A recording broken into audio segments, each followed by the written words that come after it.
ये two dimensional motion या motion in plane का क्या होता है, एग्जाम्पल होता है। प्रोजेक्टाइल मोशन के बारे में सबसे पहला पॉइंट क्या याद रखना है कि ये टू डायमेंशनल मोशन का एग्जाम्पल है। हमारे सिलेबस में टू डायमेंशनल मोशन दो तरह के पढ़ने हैं, एक तो प्रोजेक्टाइल मोशन पढ़ना है और दूसरा सर्कुलर मोशन पढ़ना है। ये दोनों मोशन जो होते हैं ना, ये टू डायमेंशनल मोशन के क्या होते हैं, एग्जाम्पल होते हैं। ठीक है, अब बात यह है कि ये प्रोजेक्टाइल मोशन होता क्या है।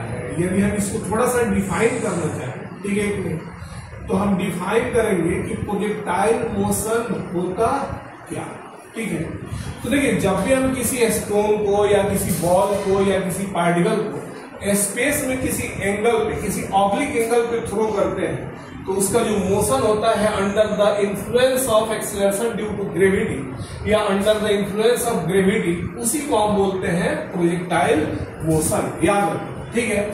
यानी कि फिर से समझिए कि जब भी हम किसी पार्टिकल को, किसी बॉल को, किसी स्टोन को, ठीक है, अंडर इन्फ्लुएंस ऑफ ग्रेविटी या स्पेस में किसी एंगल पे थ्रो करेंगे तो उसके मोशन को हम क्या बोलते हैं, प्रोजेक्टाइल मोशन बोलते हैं। और जिसको हम थ्रो करते हैं वो क्या कहलाता है, प्रोजेक्टाइल कहलाता है। ठीक है कि नहीं, तो हम यहां से लिखेंगे, ठीक है, the motion of particle, the motion of particle, ठीक है, under the motion of particle under effect of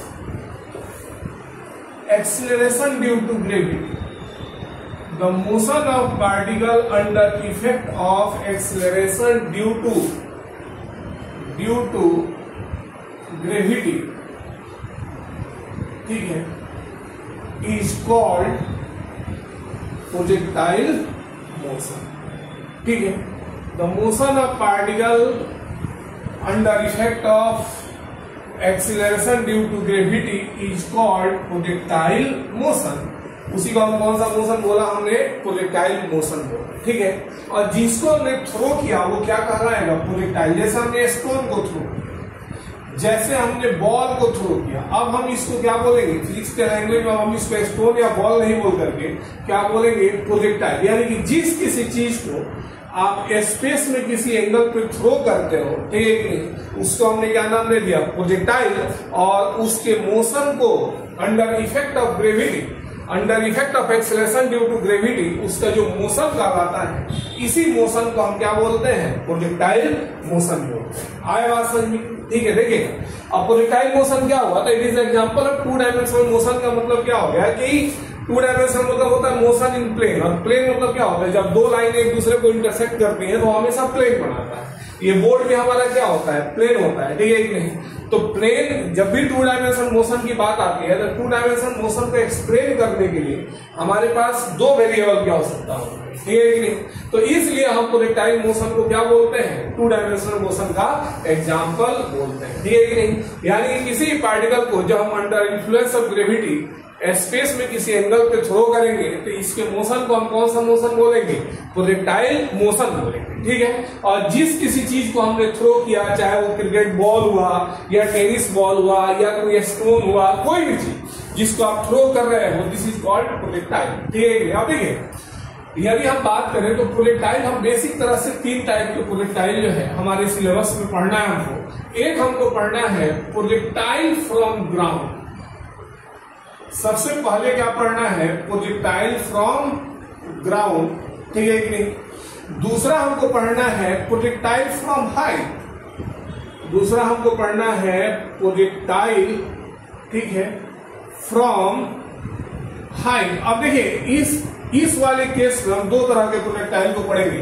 जब हाइट पे किसी भी एंगल पे थ्रो करेंगे वो वाला प्रोजेक्टाइल होगा, और जब हाइट से बिना किसी एंगल के किसी चीज को ड्रॉप करेंगे वो वाला प्रोजेक्टाइल होगा। तो ये मेरे पास सेकेंड क्या हो गया, प्रोजेक्टाइल फ्रॉम हाइट। ठीक है कि नहीं, तीसरा हो गया प्रोजेक्टाइल, ठीक है, ऑन इंक्लाइंड प्लेन।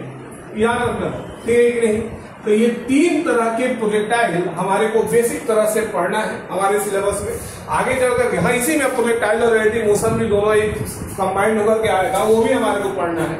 बट ये अभी हम क्या पढ़ेंगे, प्रोजेक्टाइल फ्रॉम ग्राउंड पढ़ेंगे, फिर हम क्या पढ़ेंगे, प्रोजेक्टाइल फ्रॉम हाइट पढ़ेंगे, फिर हम क्या पढ़ेंगे, प्रोजेक्टाइल ऑन इंक्लाइंड प्लेन पढ़ेंगे। आया समझ में कि नहीं? तो सबसे पहला वाला केस और सबसे बेसिक केस हम शुरू करेंगे।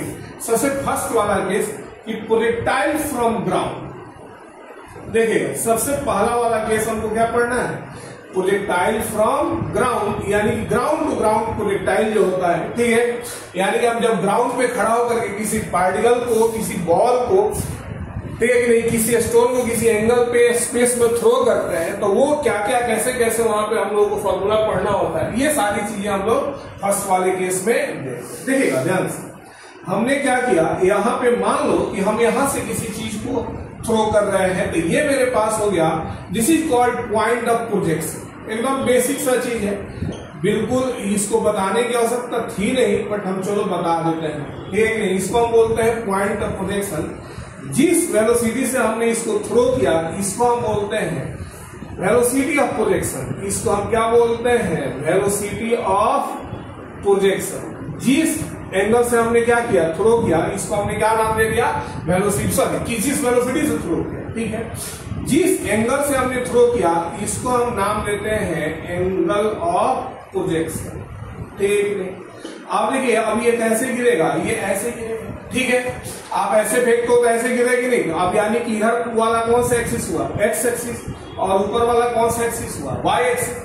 यानी एक्स और वाई, इसके इस मोशन को एक्सप्लेन करने के लिए हमारे को दो कोऑर्डिनेट की आवश्यकता है, ठीक है नहीं, एक्स कोऑर्डिनेट और वाई कोऑर्डिनेट। इसलिए हमने इसको क्या बोला, ये 2 डायमेंशनल मोशन का एग्जाम्पल, ठीक है नहीं। क्योंकि अभी हम बात बोले ना कि 2 डायमेंशनल मोशन को एक्सप्लेन करने के लिए हमारे को 2 वेरिएबल की आवश्यकता होती। कितने वेरिएबल की आवश्यकता होती, 2 वेरिएबल की आवश्यकता होती। चलिए अब बात यहाँ पे, ये वाला हाइट को जो हम बोलते हैं, this is called maximum height. इसको हमने क्या नाम दे दिया, मैक्सिमम हाइट नाम दे दिया। और इधर वाले को बोलेंगे रेंज, या इसी को हमने क्या नाम दे दिया, हॉरिजॉन्टल रेंज नाम। चलिए देखिएगा, ये देखिए कब आया था, हो गया, हो गया, हाँ स्टार्ट हो गया।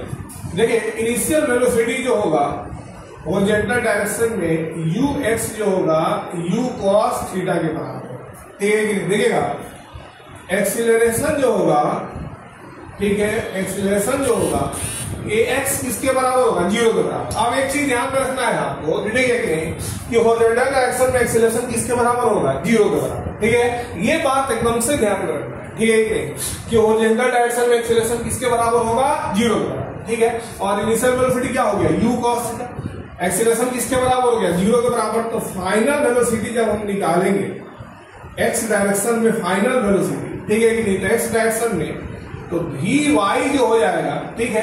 अच्छा वी वाई है तो V equal U plus AT होता है, तो यू सॉरी वी वाई नहीं, वी एक्स बराबर यू एक्स प्लस में एक्स इंटू टी, यानी वी एक्स बराबर हो गया, यू एक्स कितना लिखा हमने, यू कॉस थीटा, अब प्लस में 0, यानी कि वी एक्स बराबर कितना हो गया, यू कॉस थीटा। यानी कि एक चीज आपको याद रखना है, ठीक है, horizontal component of velocity remains same, क्या remains constant, ठीक है कि नहीं। horizontal component of velocity remains constant, याद रखिएगा ध्यान से, ठीक है कि नहीं। अभी हमने ऊपर में लिखा है देखो, horizontal component of velocity क्या होता है, constant। और यहां से आपने मैथमेटिक्स से देख लिया कि नहीं देख लिया, कि जो इनिशियल वेलोसिटी था वही मेरे पास फाइनल वेलोसिटी आ गया। देखिएगा आगे होता है डिस्प्लेसमेंट, ठीक है। देखिएगा तो डिस्प्लेसमेंट क्या हो गया मेरे पास, एक्स डायरेक्शन में डिस्प्लेसमेंट, तो X equal to U X into T के बराबर हो गया। यानी यू एक्स किसके बराबर था, यू कॉस थीटा, यानी एक्स बराबर यू कॉस थीटा इंटू किसके बराबर आ गया बेटा, टी के बराबर। आया समझ में कि नहीं? तो ये टर्म जो है आपको याद रखना है, आया समझ में ना, ठीक है, कि आपको हॉरिजॉन्टल डायरेक्शन में क्या होगा, इनिशियल वेलोसिटी हो जाएगा, हॉरिजॉन्टल डायरेक्शन में एक्सीलरेशन क्या होगा, फाइनल वेलोसिटी क्या होगा, ठीक है कि नहीं, और फिर डिस्प्लेसमेंट क्या होगा। ऐसे ही हम वर्टिकल डायरेक्शन की बात करते हैं। देख बेटा क्या वर्टिकल डायरेक्शन देखिएगा, तो वर्टिकल डायरेक्शन की जब बात करते हैं तो इनिशियल वेलोसिटी जो होगा वर्टिकल डायरेक्शन में, आया समझ में। देखिए वर्टिकल डायरेक्शन में इनिशियल वेलोसिटी यानी यू वाई जो होगा यह किसके बराबर होगा, यू साइन थीटा के बराबर, ठीक है कि नहीं। देखिए एक्सीलरेशन जो होगा एक्सीलरेशन इन वर्टिकल डायरेक्शन यानी ए वाई जो होगा ये माइनस जी के बराबर होगा। ठीक है, आपको पता है, आपने देखा होगा पहले वाले क्लास में कि मोशन अंडर ग्रेविटी में क्या होता है, ठीक है कि नहीं, एक्सीलरेशन का डायरेक्शन हमेशा नीचे लेते थे डाउनवर्ड, तो एक्सीलरेशन ड्यू टू ग्रेविटी किसके साथ आएगा, माइनस जी के साथ। ठीक है, फाइनल वेलोसिटी यदि हम निकालेंगे, ठीक है, तो फाइनल वेलोसिटी होगा वी वाई इजिकल टू, ठीक है, यू वाई प्लस में ए वाई इंटू में टी, यानी V Y is equal to U Y किसके बराबर निकल गया, U sine theta minus G into T. देख ये तो समझ में आता है, तो देखिएगा ये मैथमेटिक्स से समझिए, देखिएगा अब यहां भी आपको समझ में आ रहा है कि नहीं आ रहा है कि वी वाई मेरे पास क्या हो रहा है, घटता जा रहा है, ठीक है कि नहीं, यानी कि वी वाई क्या हो रहा है, घटता जा रहा है, क्योंकि देख रहा है इनिशियल वेलोसिटी में कुछ चीजें घट रही है, कम किया जा रहा है, सब्ट्रैक्ट किया जा रहा है, इसका मतलब इसका रिजल्टेंट वैल्यू हमेशा क्या होगा, as the passage of the time इसका रिजल्टेंट वेलोसिटी वैल्यू क्या होगा, घटेगा। इसका मतलब क्या है कि वाई कंपोनेंट का वेलोसिटी क्या होता है, घटते जाता है, जो हमने इस चार्ट में आपको बताया, ठीक है कि नहीं, और एकदम से मैक्सिमम हाइट पे जाकर के वाई कंपोनेंट का वेलोसिटी किसके बराबर हो जाता है, 0 के बराबर, जो आप चार्ट पे भी देख रहे हैं, ठीक है कि नहीं, ये ऊपर वाला फिगर पे भी देख रहे हैं, और नीचे से ये जो छोटे मोटे जो फॉर्मूला दिख रहे हैं आपको, इन फॉर्मूला के द्वारा भी इस चीज को हम समझ सकते हैं। देखिए अब आगे आपको क्या करना है, डिस्प्लेसमेंट इन वाई डायरेक्शन, ठीक है कि नहीं, डिस्प्लेसमेंट, ठीक है, डिस्प्लेसमेंट इन वाई डायरेक्शन यानी कि वर्टिकल डायरेक्शन, वाई डायरेक्शन का मतलब क्या हो गया, वर्टिकल डायरेक्शन में डिस्प्लेसमेंट कितना होगा, तब एस वाई बराबर हो जाएगा U Y into T plus में 1/t A Y into T square, S Y U sine theta into T minus 1/2 G T square के बराबर। देख रहे हैं, तो ये मेरे पास निकल गया डिस्प्लेसमेंट इन वाई डायरेक्शन, ठीक है नहीं, तो इतना सारा जो छोटा मोटा फॉर्मूला है, ठीक है नहीं, ये चीज आपको समझ में आ जाएगी, ठीक है, ये फॉर्मूले सारे आपको क्या होने चाहिए, फॉर्मूला नहीं है, ये फॉर्मूला नहीं है, बस ये ऐसे ऐसे वैल्यू है, इसको याद रखना है, ठीक है कि अब देखिए स्पीड एट रिजल्टेंट स्पीड, ऐसे लिखेंगे resultant speed at any time T, resultant speed at any time T, ठीक है, तो v इक्वल टू हो गया mod of v root under V X square plus में वी वाई स्क्वायर, यानी कि mod of v equal to हो गया रूट अंडर, तो u cos थीटा का स्क्वायर प्लस में, ठीक है कि नहीं, u साइन थीटा अब माइनस में जीटी का स्क्वायर। तो ये मेरे पास रिजल्टेंट स्पीड आया प्रोजेक्टाइल का किसी भी टाइम टी पर, ठीक है कि नहीं। चलिए देखिएगा, एक बेसिक सा वीडियो है, बेसिक डिटेल्स दिए गए हैं इसके अंदर प्रोजेक्टाइल का, ठीक है कि नहीं, आगे आगे क्लास चलता जाएगा और चीजें बढ़ती जाएंगी, आगे समझ में, ठीक है। अब देखिए इसको हम आगे एक दो क्वेश्चन इसके ऊपर बताते हैं और फिर इसको यहीं पे खत्म करते हैं, ठीक है, एक दो क्वेश्चन, उसके बाद से फिर हम आगे की बात करते हैं। तो ये बेसिक डिटेल्स है जो कि आपको ध्यान में रखना है, हॉरिजॉन्टल डायरेक्शन में, वर्टिकल डायरेक्शन में, ये सब में कैसे, ठीक। अब देखिए एक क्वेश्चन है एससी वर्मा का, क्वेश्चन नंबर 39, आई थिंक 39 या 40 है, ऐसे ही है कि कोई पार्टिकल को प्रोजेक्ट किया जा रहा है और जब हाफ ऑफ हाइट पे जब जा रहा है, वो हाफ ऑफ हाइट पे, ठीक है, तो हाफ ऑफ हाइट पे पूछ रहा है क्या कि एवरेज वेलोसिटी क्या होगा। तो मान लीजिए कि कोई पार्टिकल यहाँ पे है, इसका हाफ ये ए हो गया और ये वाला पॉइंट क्या हो गया, बी हो।